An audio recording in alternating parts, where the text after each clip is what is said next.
But I could show off the big bore power and get a little pass on them. And that's the sound of my engine exploding. Welcome back to the Motorcycles channel. So the Navi Chronicles continue. I got it all loaded up in the truck. In there is Tom. Tom is an active member of the Navi modification group and community. He's a fellow enthusiast. He's done the big bore as well. He offered to come pick it up and take it out to his shop for me, where we're gonna open it up, diagnose the problem, and hopefully get it back up and running. I'm gonna hop on my CBR and follow them out there, and I'll see you when we get there. Let's go. Oh, welcome to Motorcycle Hell. Oh, there's the Navi up on the stand. We got another Navi. Oh, it's a Grom right there. And then there's my Navi. That's where the magic happens? Yeah, I don't know if I would call it magic. I like the mad scientist in here. We got straight to work. First, we drained the oil, checking for any metal pieces. It was all clear. Next, we dropped the engine from the Navi and opened it up. I'm going to be posting a detailed step-by-step guide on how to remove and open the Navi's engine in another video, so for now, I'm just going to skip ahead.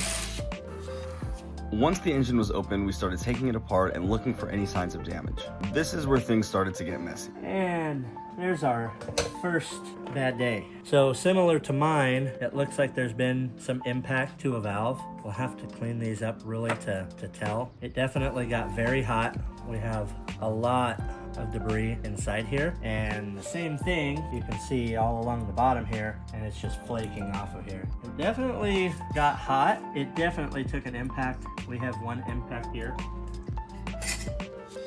Other than right at the top, you might have just the top end. You might have a top end failure. You might be the lucky one. All right, quick break. So what Tom means when he says that I got lucky, he's referring to the fact that at least 2 other people in the Navi group have had a similar thing happen. Both him and Devin have posted way worse failures than what happened to me. Luckily, mine looks to be salvageable, but let's keep watching. Your cylinder looks like it's gonna be okay.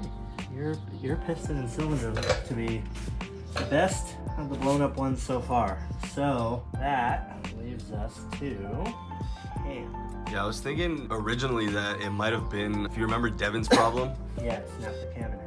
Yeah, that little piece, the weight off the cam broke off. They're definitely running hot. Yeah, I think my tune might have been lean. There's a little bit of scoring, but nothing super crazy. And I don't see any evidence of debris inside like there was in mine. So now you're taking off the... I'm gonna get the cam out of here. So see how it's all together? I took the gear off. You're missing that screw. It goes right in here. Oh shit. This is off of one of my motors. You can see how this one's in here. And that is supposed to, if I remember correctly, hold this in place. So now we gotta figure out why he's missing that. And where it went. And where it went. And I didn't do the install the first time myself, so I can't say if it was there or not. Could that have been missing the entire time? I'm not 100% sure. All right, so we have the cam out.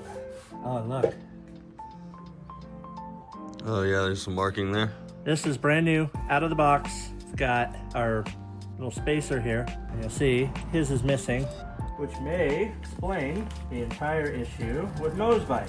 And to see where that piece went? Where that piece went. It's not anywhere up in here. The only place that could have gone is down this channel here in the chain. So we're gonna need to do a little bit more digging. All right, so if you look in here closely, you can see there's like a little piece. I'm gonna try to fish it out. And it looks like that might be Sure is. the piece we're missing. And there it is, yeah. So you can see it's all crunched up. But you can see mine, which I didn't realize when I tore mine down a while ago. Mine is also missing the pin. And now looking closer, I have all sorts of scoring marks all inside here. Similar to what I have, you can see like right there. You can notice it a little bit in here as well. Not too bad. So as you can see right here, this is the piece that broke off our cams and banged around the top end. Mine got caught in the cam chain and avoided making its way into the engine. Tom didn't get his lucky, and unfortunately his made it into the engine, and the results were a lot more catastrophic. So what happened to Tom's? Completely destroyed. This thing is in pieces right here. Same failure it looks like I had the same kind of failure in my head on the cam. So we were at or over 12,000 RPM. Mine blew up big time. Big oil starvation. I had next to no oil when we pulled the plug. But that, what we found on Mo's bike, could have started a lot of that. We should be able to reuse your piston. Yeah, and I don't see any cause for concern in there. Obviously, we know we're gonna need a cam. Right. I think that's gonna be pretty much as far as we can go with it for now. Okay, so I know there's a lot going on in this video. I wanted to take a quick moment to kind of summarize what's happened so far and where we're at. So as you guys know, the first time I got the big bore done, it wasn't done properly. Carb wasn't tuned. We had a lot of issues with it. We took it to another shop. They tuned the carb. Carb tune was kind of lean, which caused it to run a little bit hot. And that plus the high RPMs exploded the aftermarket cam that I put in. Now, keep in mind, the cam exploded above 11,000 RPMs. And it wasn't the only time that this happened. At least 2 other members from the Navi groups have experienced something similar, Tom and Devin. You can see from their pictures what happened to theirs was a lot worse. They both were running theirs at a much higher RPM than I was at the time of the failure. And what we think happened is that small piece that we showed you guys earlier made its way into the engine for both of them, whereas for me, it did not. Luckily, mine seems to be salvageable. I've reached out to Yuminashi, explained to them what happened, and we think that we could solve this by keeping the RPMs under 10,000. Now we know the limitations of the cam, and we can get a new one put in and get back to testing. Yuminashi sent me a care package with the new cam plus some other goodies, so let's go ahead and open that up before heading back to Tom's house to get it all installed. Really making me work. There's so much in here. Okay, 12, 13 things in total. Shout out Yuminashi. Copper gaskets, small clutch springs. Oh, the titanium retainer sets. Adjustable cam timing gear. That's sick. Throttle response enhancer kit. Progressive double valve springs. Billet aluminum rocker arm set. A stage 1 torque spring. Stage 2 torque spring. Oh, we have a wide band. That's pretty sick. This is the replacement cam that I need to get back up and running. So yeah, those are all the parts. Shout out to Yuminashi, and I can't wait to get these on the Navi. Let's do it. It's day 2 of the Navi rebuild. I'm here with Tom and Cody, and we got the engine on the table, all the Yumi parts out. We're about to get started. Let's get into it.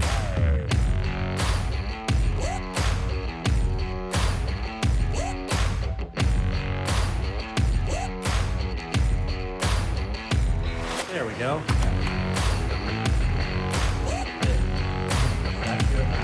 That's my... I think so.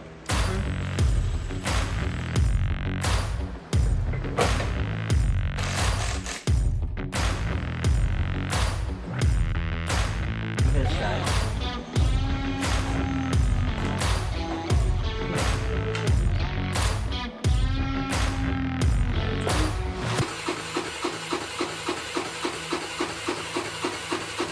It definitely should be starting.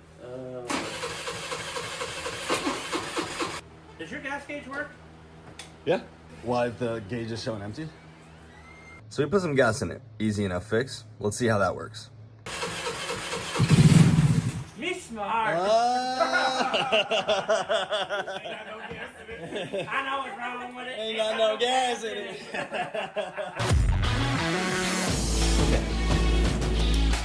Comment below if Cody should get a Navi and join the club. And just like that, she's all put back together. Let's get a little test ride. I haven't ridden the Navi in like 8 months. I'm so excited. We're back, baby. Let's go.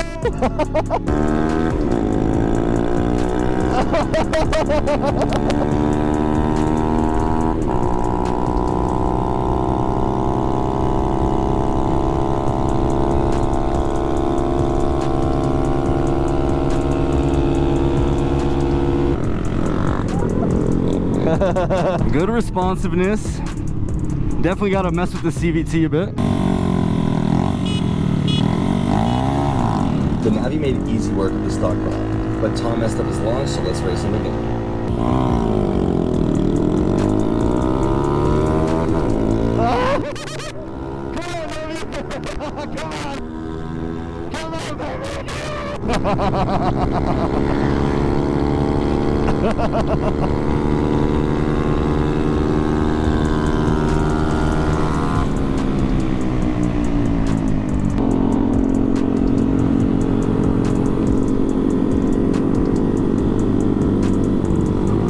think with a little more CVT tuning on this thing, it'll really open it up. Right now I just have 12-gram sliders in. That's it, nothing else with the CVT. So a lot of work, a lot of room there to get more power.